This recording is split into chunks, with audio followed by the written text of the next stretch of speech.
जिस घर में प्रेम नहीं होता वह घर घर नहीं बल्कि शमशान घाट बन जाता है, और जिस घर में आपस में प्रेम और समता हो वही घर स्वर्ग समान है।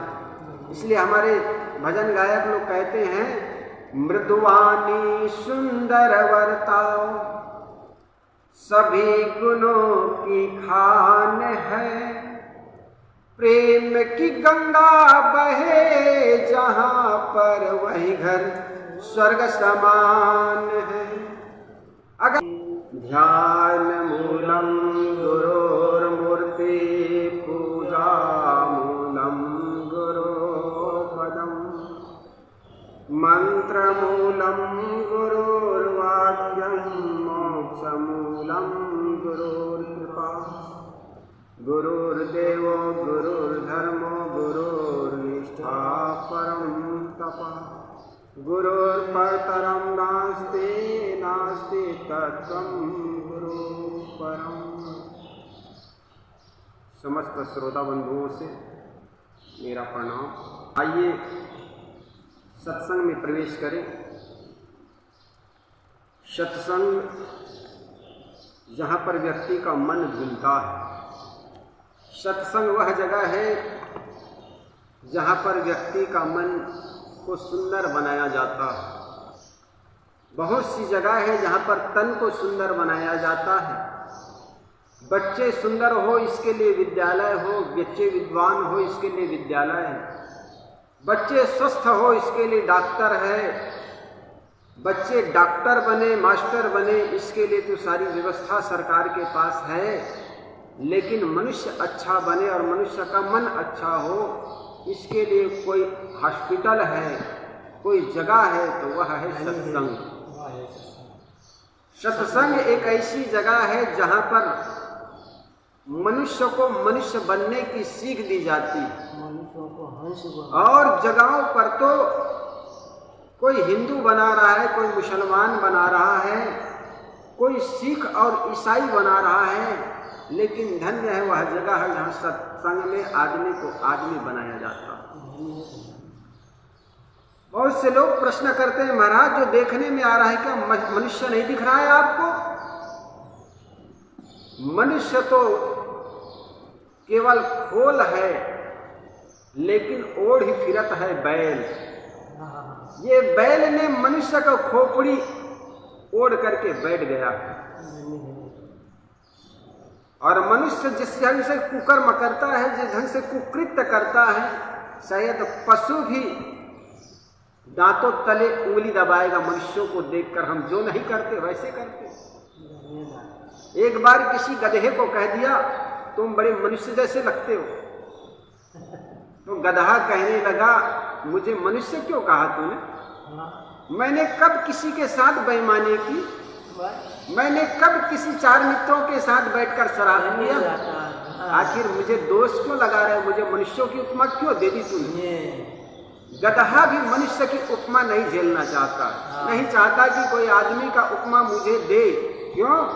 क्योंकि आज आदमी का खाना खराब हो गया है, आदमी का जीने का ढंग खराब हो गया, आदमी की नीयत खराब हो गई है, और हम आदमी की तुलना पशुओं से करते हैं, जबकि मनुष्यों से बेगिबीते, पशु से भी गेबीते मनुष्य हो चुके हैं। मनुष्यों की स्थिति बहुत गिर चुकी है, न जाने कहां तक गिरेगा आदमी। दुनिया के सारे गंदगी को सुअर साफ करता है, मानव मल को भी सुअर साफ करता है, और उस मनुष्य सुअर को साफ कर लेने वाला मनुष्य को आप क्या कहेंगे? जरा सोचो।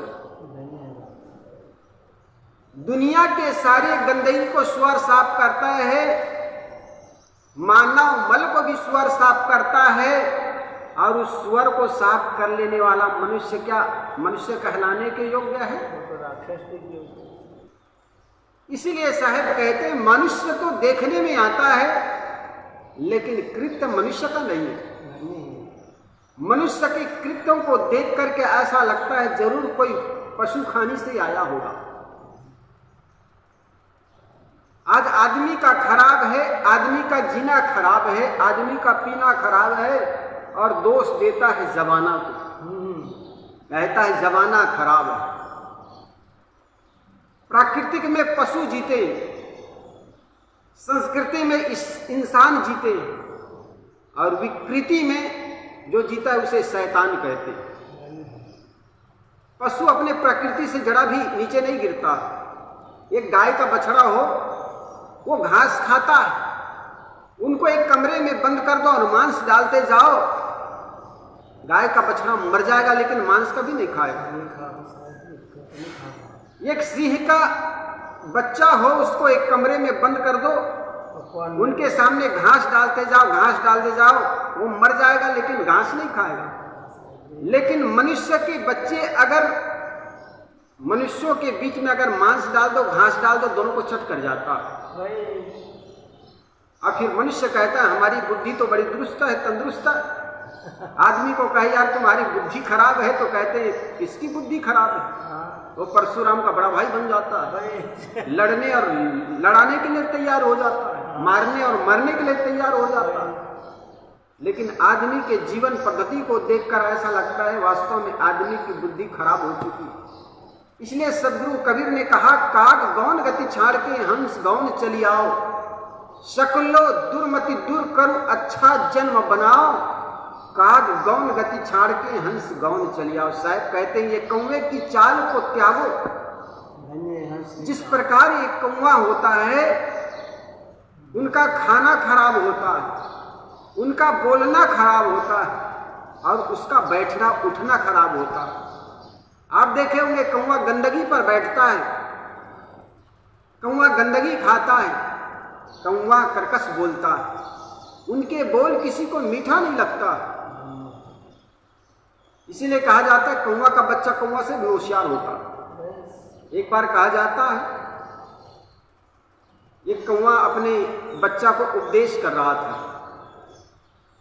कह रहा था बेटा देखो, कोई हाथ उठाए ऐसे तो जान जाना वो मारेगा तुमको, उड़ जाना वहां से। जब कोई जमीन पर नीचे तरफ झुके तो समझ जाना ये आदमी पत्थर उठा रहा है तुमको मारने के लिए, वहां से उड़ जाना। तो कौवा के बच्चे ने कहा पिताजी ना झुके वो आदमी, और जेब में ही पत्थर लेकर आए हो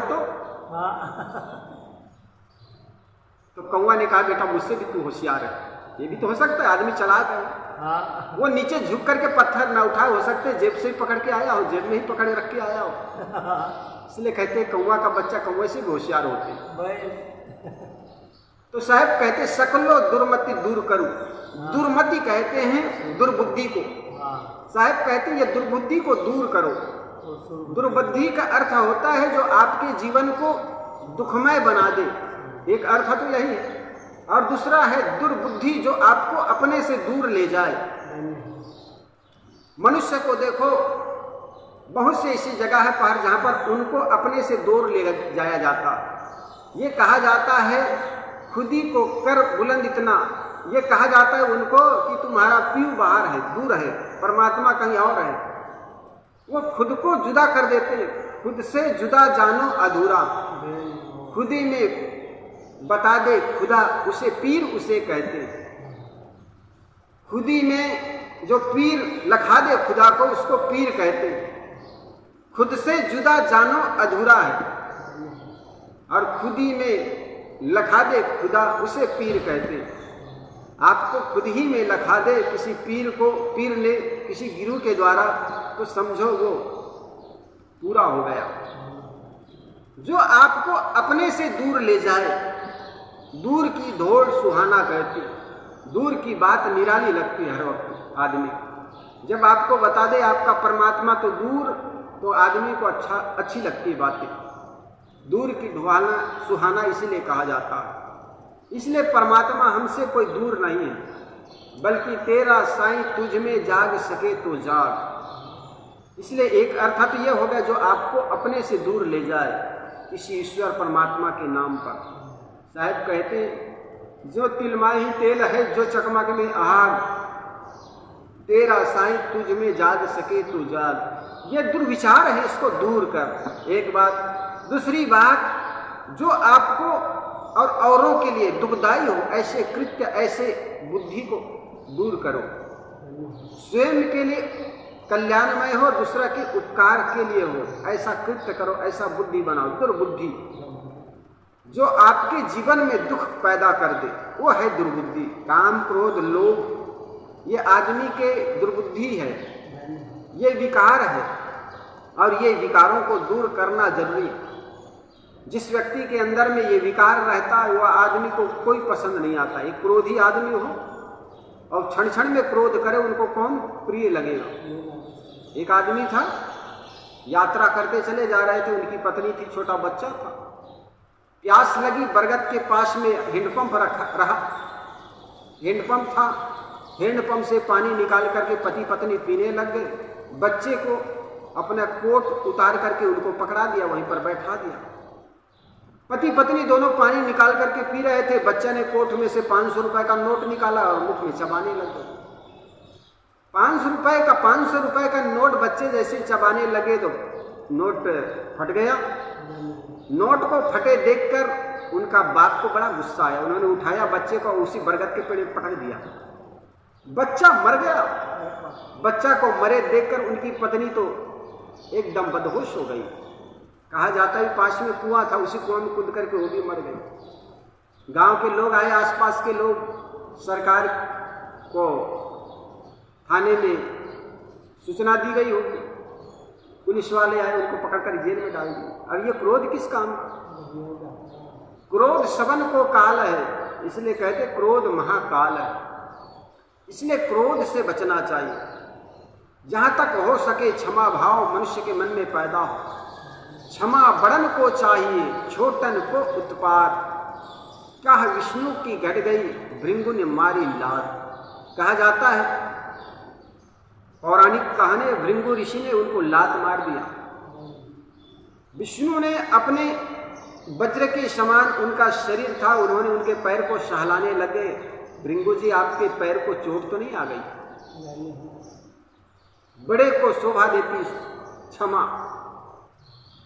इसलिए जहां तक हो सके क्रोध, ये सोचो अगर आपके दांतों के बीच में जीभ आ जाए, क्या दांत को तोड़ दोगे क्या? आपकी आंखों में आपकी उंगली घुस जाती, क्या उंगली को तोड़ देते हो क्या? इसलिए काशी साहब जी ने कहा कि नेत्र में अगर उंगली चला जाए, दसन चबार दांतों के बीच में उंगली कट जाए तो आप किस पर गुस्सा करोगे? ठीक परिवार के लोगों को ऐसे ही समझना। कभी किसी से गलती हो जाए तो गलती हो गई तो इसके लिए समझना हाँ आपका ही एक अंग है, उससे गलती हो गई, माफ कर दो। और जैसे ऐसे विचार आ जाए तो हम किस पर टूटेंगे, किसको गाली करेंगे, किसको गुस्सा उतारेंगे। इसलिए साहब कहते हैं दुर्बुद्धि को दूर करो, कभी दुर्बुद्धि मन में मत लाओ। एक लड़का था, पढ़ा लिखा था, डॉक्टर, माँ बाप ने उसको डॉक्टर बनाया। डॉक्टर जब बन करके शहर में रहने लग गया तो माँ ने सोचा इस डॉक्टर का शादी कर देनी चाहिए। लड़का की शादी कर दी तो एक पढ़ी लिखी एक बहू आ गई। जब बहू आ गई पढ़ी लिखी तो आज के जमाना में बड़ा अंतर हो गया। सास तो बेचारी अंगूठा टेक और बहू जो आ रही वो पढ़ी लिखी, तो दोनों के बीच में तालमेल, दोनों के बीच में पटरी बैठती नहीं। कभी सास बहू को कह देती बेटी हमारे जमाने में इस प्रकार सिर को खुला नहीं रखा जाता, हमारे जमाने में इस प्रकार चला नहीं जाता, इस प्रकार बातें नहीं की जाती। छोटी छोटी बात उस बहू के मन में घर कर गई और बात सुहाती नहीं थी।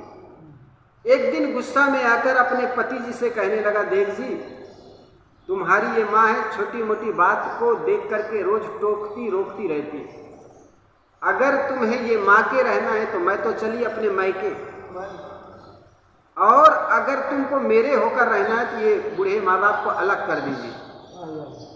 बहुत कम ऐसे पति होते हैं जो अपनी पत्नी की ऐसी धमकी सुन करके माँ बाप की ओर रह जाए। जिसको आप कलेक्टर, डॉक्टर, मास्टर कहते हैं ना, उनके घर में भी जाकर के जिनके आने पर तुम दरवाजे पर हाथ जोड़ करके खड़े होते हो, उनके घर पर जाकर देखना, बेचारा वो भी अपनी पत्नी के सामने हाथ जोड़ करके खड़ा होता। तो लड़का को जैसे उनकी पत्नी ने धमकी दी, जी देख, अगर तुमको मेरे होकर के रहना है तो माता पिता को के चूल्हा अलग कर दीजिए, इनके कमरे अलग कर दीजिए, और अगर इनके हो करके रहना तो मैं तो चली अपने मायके।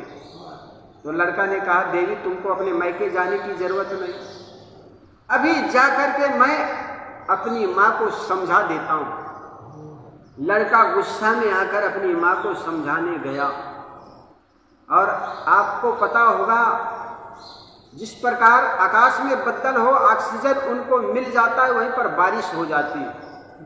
ठीक इसी प्रकार आदमी क्रोध से क्रोधित होकर जाता है, लेकिन बीच में कोई और मिल जाता है तो उसी पर बरस पड़ता। वो लड़का क्रोध में क्रोधित होकर के अपनी माँ को डांटने के लिए जा रहा था, लेकिन बीच में मिल गए पिताजी। वो पिताजी पर ही टूट पड़े कि पिताजी आप अपनी पत्नी को समझा दीजिए कि वो मेरी पत्नी से झगड़ा ना करे। एक लड़का जो डॉक्टरेट की डिग्री उपलब्ध करके आया है, प्राप्त करके आया है, वह अपनी माँ को माँ नहीं कह पाता है, वह कहता है कि तुम अपनी पत्नी को समझा दीजिए कि वो मेरी पत्नी से झगड़ा न करे। ये दुर्बुद्धि नहीं तो और क्या, ये शिष्टाचार के खिलाफ है। इसलिए साहब कहते ऐसी दुर्बुद्धियों को दूर करो। वह शिक्षा क्या जिसमें रिश्तों को न समझ जाए, न पाए, वह शिक्षा क्या जिसमें क्रोध को काबू न कर पाए। इसलिए साहब कहते सकुलो दुर्मति दूर करो, ऐसी दुर्बुद्धि को हम दूर करें। आदमी का आज खाना खराब है, पीना खराब है और दोष देता है जबाना को। आदमी का खाना कितना खराब हो गया। एक आदमी खाना खराब होगा तो जबाना खराब होगा, पीना खराब तो जीना खराब। एक लड़का था, कुसंग में पढ़ करके शराब पीना सीख गया। शराब जानते हो, सा नाम सड़ो, रा नाम रो, बा नाम बर्बाद हो जाओ, ताका नाम शराब। कुसंग में पढ़ करके लड़का शराब पीना सीख गया। एक दिन गांव के चौराहे पर एक होटल में खड़ा होकर के होटल वाले को गाली देने लगा। होटल के मालिक ने सोचा कि इनको मैं 2-4 थप्पड़ दे दूं तो बात बिगड़ जाएगी, क्योंकि नशा के हालत में, कल कहेगा मैं गाली नहीं दिया तो बात बिगड़ जाएगी। उन्होंने एक दोना दिया, दोना में 2-4 पकौड़ी रख दी। वो शराबी लड़का दोना में पकौड़ी पाकर बड़ा खुश हो गया। उन्होंने सोचा चलूं अब यहाँ से, तो दोना में पकौड़ी लेकर उतर रहा था, सीढ़ी में पैर लड़खड़ा गया। पैर के लड़खड़ाने से दोना तो हाथ में रह गया, पकौड़ी जमीन पर चली गई। अब पकौड़ी जमीन पर चली गई, लड़का अपने को कुछ संभाला, देखा दोना तो हाथ में रह गया, लेकिन पकौड़ी जमीन पर गई होगी। वो जमीन पर जाकर के पकौड़ी क्या बीनता है, उसी समय एक गधा निकला था। गधा तो पकौड़ी तो खा गया था और लीद करके चला गया था। और ये शराबी समझता है मेरे पकौड़ी जमीन पर गिरी होगी तो पकौड़ी क्या उठाता, गधे का लीद उठाता। 2-4 गधे का लीद अपने दोना में रखा और 2-4 मुख में रख करके चबाने लगा। और जब चबाया तो पता चला यार ये तो न तो नमक है न तो मिर्चा है इस पकौड़ी में। ये समझ करके कि ये सारे होटल वाले पकौड़ी तो बनाते हैं, लेकिन न तो नमक डालते हैं न तो मिर्चा डालते हैं। अब वो क्या खा रहे हैं, क्या पी रहे हैं, इसको पता नहीं, और दोष देता है जवाना को, यार ये पकौड़ी बनाने वाला होटल वाले बिना नमक और बिना मिर्चा के पकौड़ी बना दी। आदमी का खाना खराब है और दोष देता है जबाना। इसलिए सबसे पहली बात, हमारा खान पान ठीक हो। और जिस व्यक्ति के खान पान खराब हो जाता है उनका संस्कार खराब हो जाता है, और संस्कार खराब हो जाने से व्यक्ति का जीवन दुखमय हो जाता है। देखो, हिंसा करने वाले के बच्चे हिंसकी हो जाते हैं। छत्तीसगढ़ की एक घटना है। ये घर में 3 बच्चे थे।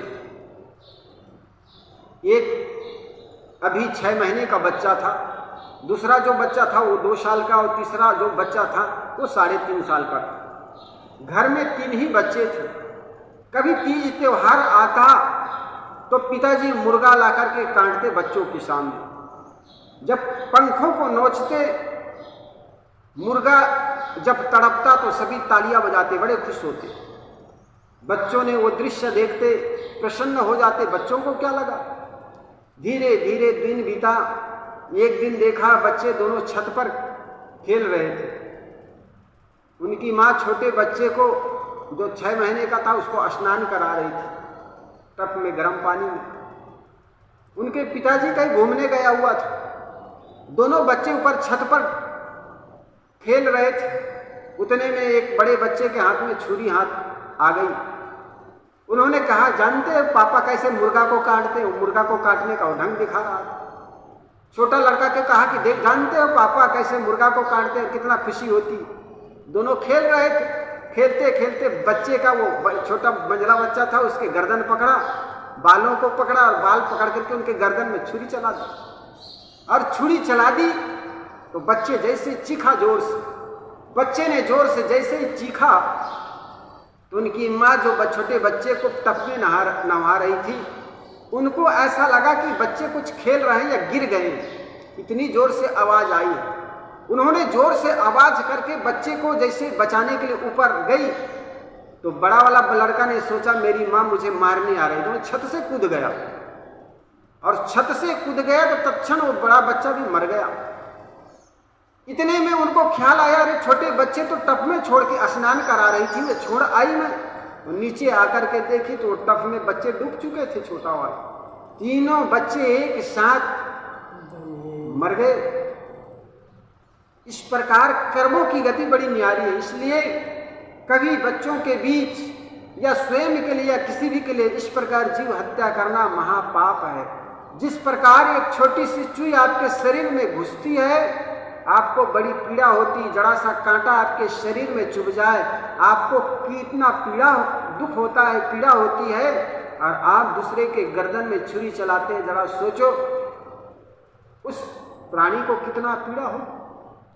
हम तो सोचते हैं हमारे बच्चे सुंदर राम बने, कृष्ण बने, लेकिन आपका खान पान ही राक्षस रावण और कंस जैसा हो तो वो पेट से जो बच्चे पैदा होंगे वो राम और कृष्ण कैसे हो सकते हैं?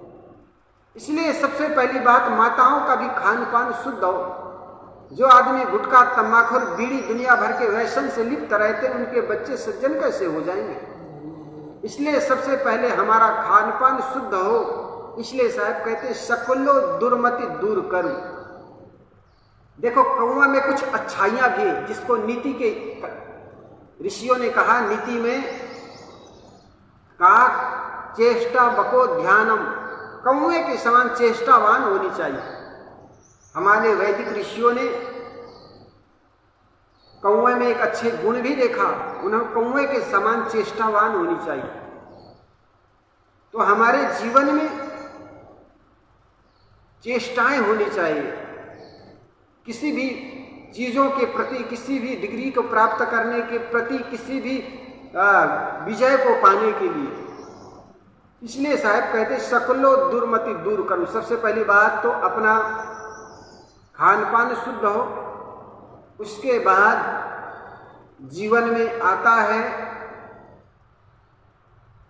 व्यवहार हमारा ठीक हो, सबके साथ सुंदर बर्ताव करो। घर में जिन लोगों के बीच रहते हो, चाहे पति पत्नी रहते हो, सास ससुर रहते हो, या बाप बेटे हो, या सास बहू हो, सबके साथ प्यार का बर्ताव। जिस घर में प्रेम नहीं होता वह घर नहीं बल्कि शमशान घाट बन जाता है। और जिस घर में आपस में प्रेम और समता हो वही घर स्वर्ग समान है। इसलिए हमारे भजन गायक लोग कहते हैं, मृदुवानी सुंदर वर्ताओ सभी गुणों की खान है, प्रेम की गंगा बहे जहां पर वही घर स्वर्ग समान है। अगर घर को स्वर्गमय बनाना चाहते हो तो सबके साथ प्रेम का बर्ताव।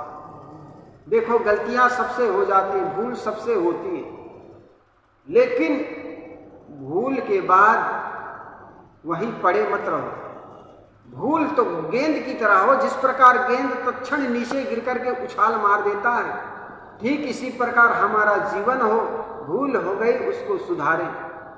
जिसमें कोई भूल नहीं भगवान उसे ही कहते हैं, भूल करे पर चेते नहीं शैतान उसे ही कहते हैं। भूल करे फिर करे सुधार इंसान उसे ही कहते हैं, भूल करे उसे दंड मिले विधान उसे ही कहते हैं। इसलिए भूल होना कोई बड़ी बात नहीं है, सबसे गलती होती है। अगर मनुष्य गलती का पुतला है, मनुष्य गलती का पुतला है, अक्सर हो ही जाती है। जो कर ले ठीक गलती को उसे इंसान कहते हैं, पराया दर्द अपनाए उसे भगवान कहते हैं। थॉमस एडिसन का नाम सुने होंगे आप लोगों ने। जिस बल्ब के प्रकाश में हम पढ़ते हैं रात्रि के समय, उस बल्ब का आविष्कार थॉमस एडिसन ने किया था। उस लड़का ने अपने जीवन में इतना बार गलती किया, इतना बार गलती किया कि मास्टरों ने उनके हाथों में पूर्जा लिख करके भेजा और कहे अपनी माँ को दे देना। उनकी माँ देखती ही कि उस लेटर में लिखा है ये तुम्हारा लड़का, तुम्हारा बेटा कभी जीवन में पास हो ही नहीं सकता। ये इतना गधा, इतना कमजोर है जिससे हमारा विद्यालय का भी रिजल्ट खराब हो सकता है, इसको हम पढ़ा नहीं सकते। उनकी माँ सोचती मैं भी अपने बेटा को इसी प्रकार धिक्कार दूं कि तुम कुछ काम के नहीं हो, नालायक हो, गधे हो, तो शायद कुछ बन ना पाए। उस माँ ने उस लेटर को पढ़ करके मोड़ करके अपने पास रख दी और उस बेटा से कहता है बेटा, माँ कहती बेटा आज से तुम स्कूल नहीं जाओगे। कहे माँ क्यों? कहे बेटा तुम तो इतने बुद्धिमान हो कि वहां के टीचर तुमको पढ़ा नहीं सकता। तुम्हारे जैसे बच्चे उस विद्यालय में रहेंगे तो अन्य बच्चे कमजोर हो जाएंगे, क्योंकि तुम्हारी जो प्रतिभा है वो प्रतिभा को वहां के टीचरों मास्टरों के संभालने के योग्य नहीं, इसलिए तुमको आज से मैं घर में ही पढ़ाऊंगी। और उस माँ ने इस प्रकार उस बेटा को पढ़ाई, इस प्रकार पढ़ाई कि दुनिया का 100 से हजारों से अधिक खोज उस थॉमस एडिसन ने की। और कहा जाता है माँ जब गुजर गई, बहुत वर्ष बीत गए, तो कहा जाता है अलमारी की सफाई कर रहे थे, उतने में वो माँ को दिया हुआ मास्टर के द्वारा लेटर, वो लेटर उनके हाथ लग गया। उस लेटर को पढ़ा तो उनके आंखों में आंसू आ गए। उन्होंने देखा कि ये तुम्हारा लाडला, तुम्हारा बेटा जीवन में कुछ बन नहीं पाएगा, इस प्रकार लिखा था मास्टर ने। ये तुम्हारा लाडला, तुम्हारा बेटा हमारे विद्यालय के लायक ही नहीं है, इतना गधा जीवन में कभी कुछ कर ही नहीं पाएगा। वो लेटर जब थॉमस एडिसन के हाथों में पड़ा तो वो लेटर को लेकर के रोते रोते रह गए। जिस प्रकार उस माँ ने संवारा था, उसको बनाई थी उस माँ ने, जिस प्रकार उनकी याद करके एडिसन रोते रह गए। वो दुनिया का सबसे बड़ा वैज्ञानिक हो गए। विज्ञान के क्षेत्र में उनके नाम लोगों के होठों पर थिरकते। तो गलतियां तो होती, भूलें होती, लेकिन भूल से डरो मत। जो आदमी भूल हो जाएंगे, फेल हो जाएंगे, इस ध्येय से, इस धारणा से, इस मकसद से अगर नया काम नहीं करता, वो कुछ करता ही नहीं। पहली बार रोटी बनाओ तो रोटियां जल जाती, भारत के नक्शा बन जाते हैं, गोल नहीं बनते। तुम सोचो कि हमसे रोटी बनती नहीं गोल, छोड़ दो तो बना ही नहीं पाओगे। करते रहो, एक दिन इतना अच्छी गोल रोटी बन जाती है, एक दिन इतनी अच्छी रोटी बन जाती है कि रोटी बनाने में आप मशहूर हो जाते हैं। इसी प्रकार किसी भी क्षेत्रों में गलती होती है, भूलें होती, भूल होगी। भूल करो गेंद की तरह, जिस प्रकार गेंद जमीन पर उछलते ही, गिरते ही उछलने लग जाता है, ठीक चोट लगे और ठोकर लगे तभी मैं सीख पाता हूँ। जब जीवन में चोट लगती है तो आदमी को सही रास्ते भी दिखने में आता है। इसलिए सदगुरु कबीर कहते हैं शकुलो दुर्मति दूर करो, जो दुर्बुद्धि है उसको दूर करो। बड़े बुजुर्ग किसी प्रकार के सुधारने की चेष्टा करते, संभालने की चेष्टा करते हैं, वो बात को हम स्वीकार करें। गलतियां सबसे होती है, लेकिन गलती को भी माफ करना भी सीखें। ये घर में एक बिंदनी थी, नई आई हुई थी। घर में रह करके माँ के सानिध्य में रोटी बनाने का उनको बहुत शिक्षा मिली नहीं थी। बहुत भोजन बनाने का अनुभव उसको नहीं था। माँ कभी बनाई तो वो बड़े वहाँ पर बैठ करके पूरी देख करके बनाई सीखी नहीं थी, और हॉस्टल में रह करके शहर में पढ़ी थी। आज पहली बार ससुराल आई और भोजन बनाने का उनको समय मिल गया। आज भोजन तो बनाई, लेकिन नमक और मिर्ची तेज हो गई। वो भूल से हो गई, जानबूझ करके डाली नहीं बेचारी। मिर्ची जब तेज हो गई, भोजन बन करके तैयार हो गया। अपनी सासू माँ को भोजन कराने के लिए पारस कर दी। जब सासू माँ को भोजन कराने के लिए पारस कर दी तो सासू माँ जैसे भोजन मुख में डाली तो पता चला आज मिर्ची बहुत तेज पड़ गई। वो अपने अंदर के क्रोध अंदर में ही निगल गई, कुछ बोली नहीं। जो समझदार लोग होते हैं ना, वो भोजन के साथ खाते समय कभी नुक्ताचीनी नहीं करते। ये समझदारी की बात होती है। और शायद वो सत्संगी भी रही होगी कि कभी किसी की गलती को तत्क्षण टोको मत, तो बेचारी कुछ बोली नहीं, लेकिन मिर्ची तेज भी थी, छुपाए भी छुपती नहीं। कहते हैं ना, रहीमन छुपाए न छुपे, खून खांसी खुशी खून खैर, कैसे कुछ कहते हैं। इसी प्रकार वो बेचारी जो सब्जी में मिर्ची तेज थी उसको छुपा करके भी छुपा नहीं पाई। वो खाई जा रही थी, मुख से हैसू हैसू की आवाज आ रही थी, आंखों से गंगा जमुना बह रही थी। आंखों से बह रही गंगा जमुना को देखकर बहू रानी पास में बैठी थी। वो कहने लगी, माता जी आज सब्जी कैसी बनी? सासू माँ कहने लगी, बेटी सब्जी अच्छी बनी। और भोजन कैसा बना है? बेटी भोजन भी बहुत अच्छा बना है। तुम केवल भोजन बनाने में निपुण नहीं, बल्कि व्यवहार क्षेत्र में भी कुशल हो। जो कुशल पुरुष होता है ना, बिना काम के भी बात कर लेता है। इनके मन कैसा है, ये विशेषता है आदमी की। किसी के मन को भाव जानना हो ना, तो बिना काम के काम उसको राम राम कहो, शायद बंदे ही कर लो। बात करने से बात खुलती है, बात करने से आदमी का हृदय खुलता। तो सासू माँ भोजन कर रही थी, बहू कोई बैठी थी, बहू समझदार थी, सासू भी समझदार थी। तो सासू माँ से पूछने लगी, माँ सब्जी कैसी बनी है, भोजन कैसा बना है? तो सासू माँ कहने लगी, बेटी भोजन अच्छा बना है, सब्जी भी अच्छी बनी है, और तुम व्यवहार क्षेत्र में कुशल नहीं बल्कि भोजन बनाने में बड़ी निपुण हो।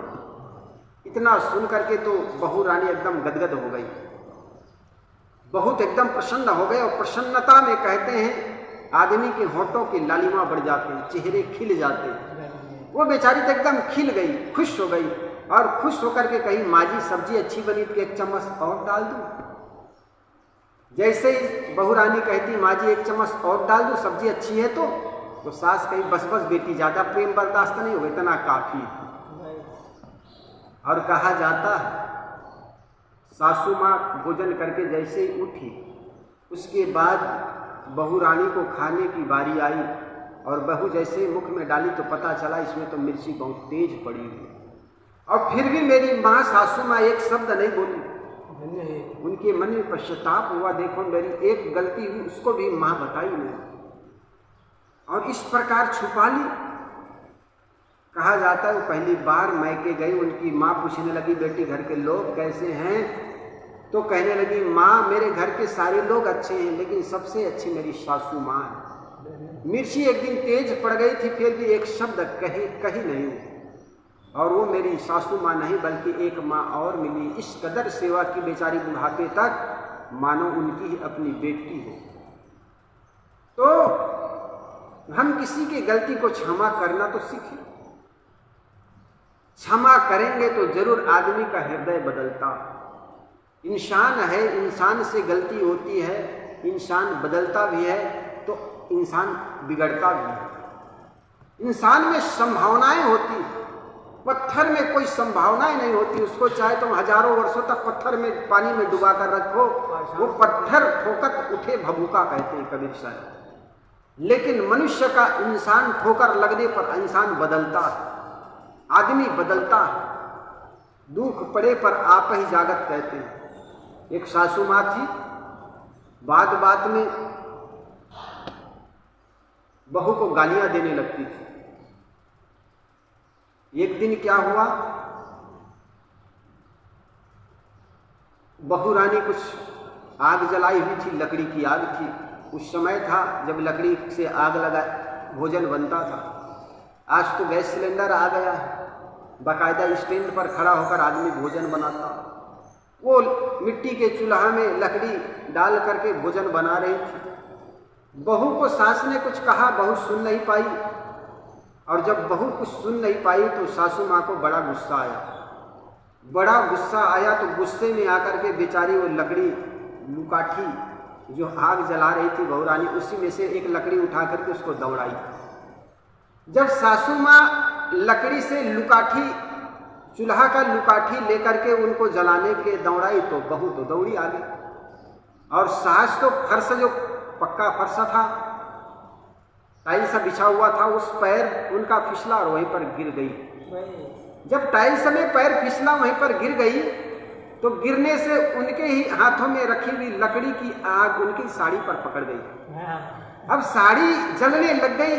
बहू रानी दूर से देखी सास जल रही, वो दौड़ के आई और आकर के आग बुझाई, और आग बुझा करके उनकी साड़ी बदली, पानी डाली, और जहां जहां घाव हुआ था उस घाव को पानी से, कपड़े से साफ करने लगी। और ऊपर से सासू माँ कहती, थारो कारण तो ही हुआ, तुम्हारे कारण तो होगा। फिर भी सासू माँ की सेवा बहू छोड़ी नहीं, वो लगी रही। और जिस प्रकार रोज सुबह उठ करके सासू माँ के घावों को पानी से कपड़े करके साफ करती, और कपड़े से साफ करते करते धीरे धीरे घाव के साथ साथ उनके मन भी ठीक होने लगे। उनका मन भी इतना प्रसन्न हुई कि सासू देखो, कल मैंने इसको लकड़ी से जलाने के लिए दौड़ रही थी, उस लकड़ी से स्वयं जल गई, उसके बावजूद ये नाराज नहीं हुई बल्कि मेरी सेवा करती रही। और उस सेवा के भाव से सासू माँ का भी भाव बदला। आदमी बदलता है साहब, करके तो देख। लेकिन हम टूट जाते हैं, धैर्यता छोड़ देते हैं, धीरज छोड़ देते हैं, और धीरज छोड़ने से परिवार टूटता चला जाता है। सहना सीखे, सहे बिना नहीं बाँचे हूँ। आदमी कहता है हम इनका नहीं सहेंगे, घर वालों का, पति का नहीं सहेंगे, सास का नहीं सहेंगे, तो जाकर के पुलिस अदालत और वकालत करते हैं तो वकीलों का, जजों का, न जाने कितने लोगों का सहना पड़ता। इसलिए जहां हो वहीं पर सहो, और जो सहता है वही लहता है कहते हैं। और जो आदमी कुछ बनना चाहता है उसको जरूरी है सहना। जो नहीं सहेंगे कहते वो न जाने कितने लोगों को सहता है। इसलिए शायद कहते हैं, सकलो दुर्मति दूर करूं, अच्छा जन्म बनाओ। साहब कहते हैं ये दुर्बुद्धि को, गलत आदतों को त्यागे, और हम हंस की रहनी में आए। हंस के लिए कहा जाता है निरक्षर विवेकी होता है। पानी और दूध में पानी मिला हो तो दूध में से दूध को अलग करने की क्षमता वो हंस में होता है। काग गौन गति छाड़ के हंस गौन चली आओ। हंस का उदाहरण देकर के सदगुरु कबीर यह संदेश देना चाहता है कि तुम विवेकी बनो, पारखी बनो। जो कोई भी आदमी कुछ भी बता दे उसको स्वीकार मत करो। जिस प्रकार दूध में पीले हुए पानी को, दूध में से पानी को अलग कर देता है, दूध अलग हो जाता है। हो सकता है हंस के मुख में खटास हो और खटास के पड़ते ही पानी, दूध छेना बन जाता है, छेना अलग हो जाता है। ठीक इसी प्रकार विवेकी आदमी को सत्य और असत्य का परख होता है। इसी प्रकार हम जीवन में धर्म और अध्यात्म की हर बात को परख की कसौटी से कसे। जो आदमी जैसे ही बात कहे उसको वैसे ही स्वीकार ना कर ले। बाजार से सब्जी लाते हैं उसको भी काट छील करके हम देखते हैं तब उसको ग्रहण करते हैं, कीड़े तो नहीं। बाजार से कपड़ा लाते हैं उसको भी काट छाट करके हम सिलाई करके पहनते हैं। लेकिन कोई व्यक्ति जैसा विचार दे वैसे ही स्वीकार कर लेना, ये मूर्खता और मूर्खता का लक्षण है। इसलिए हमें उस पर भी विवेक करने की जरूरत। विवेक विचार के तराजू से तौल करके, विवेक की तराजू से तौल करके हमें उस पर कसौटी में कस करके, विवेक की कसौटी से कस करके उस बात को स्वीकार करने की जरूरत। धर्म और अध्यात्म के नाम पर अंधविश्वासी हो जाता है आदमी, विचार करना छोड़ दिया, विवेक करना छोड़ दिया। साहब कहते हैं हंस ग्रहणी में आओ। विचार करो, विवेक करो। मननाथ मनुष्य, मनुष्य इसलिए कहलाते तो मनन करने के कारण तुम मनुष्य हो। विवेक करो, इसलिए साहब कहते हैं हंस गौन चली आओ, काग गौन गति छाड़ के हंस गौन चली आओ। सकलो दुर्मति दूर करो, अच्छा जन्म बनाओ, काग गौन गति छाड़ के हंस गौन चली आओ। इस प्रकार सदगुरु कबीर की ये सुंदर साखी, सकलो दुर्मति दूर करूं, अच्छा जन्म बनाओ, काग गौन गति छाड़ के हंस गौन चली आओ। इसी के आसपास कुछ निवेदन करने का प्रयास किया। इसी के साथ देता हूँ विराम अपनी वाणी को। बोलिए सद्गुरुदेव की जय। सर्वे भवन्तु सुखिनः, सर्वे सन्तु निरामया, सर्वे भद्राणि पश्यन्तु, मा कश्चित् दुर्भाग् भवेत्।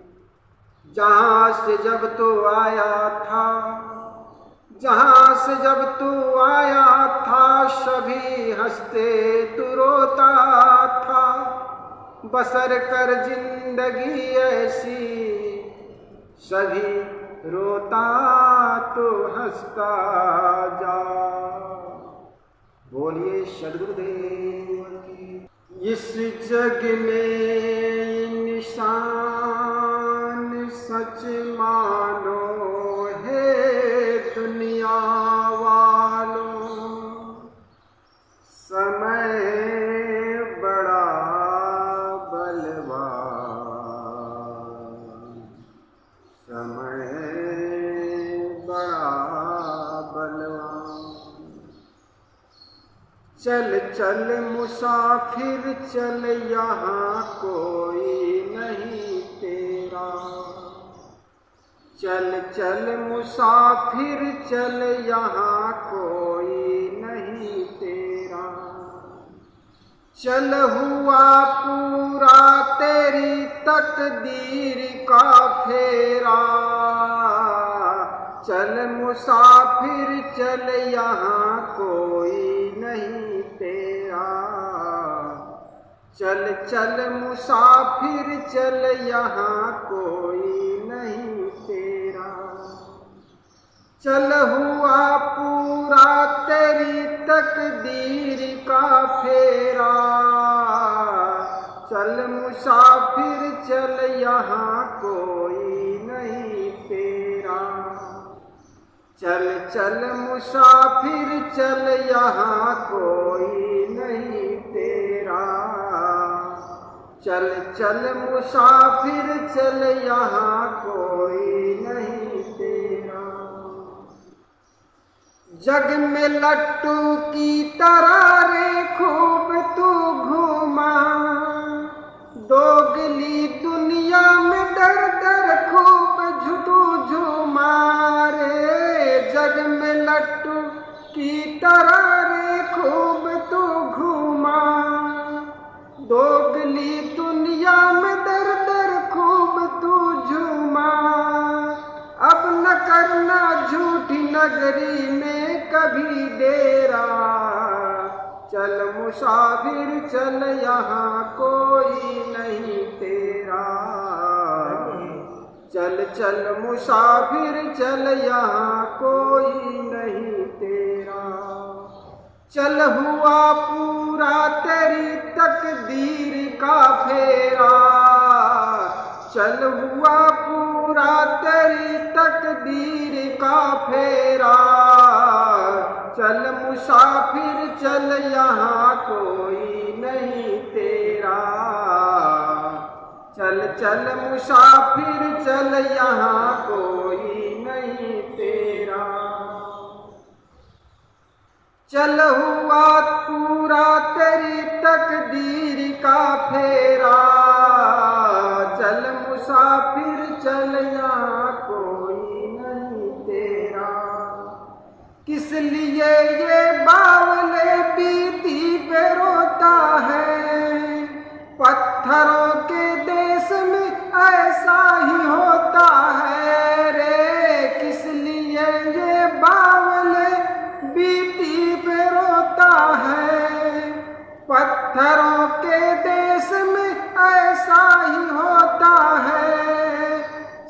तुझे दुर्भाग्य की आंधी ने घेरा, चल मुसाफिर चल यहाँ कोई नहीं तेरा, चल चल मुसाफिर चल यहाँ कोई नहीं तेरा। चल हुआ पूरा तेरी तकदीर का फेरा, चल मुसाफिर चल यहाँ कोई नहीं तेरा, चल चल मुसाफिर चल यहाँ कोई नहीं तेरा, चल चल मुसाफिर चल यहाँ कोई नहीं तेरा, चल चल मुसाफिर चल यहाँ कोई नहीं तेरा। बोलिए सद्गुरुदेव की जय।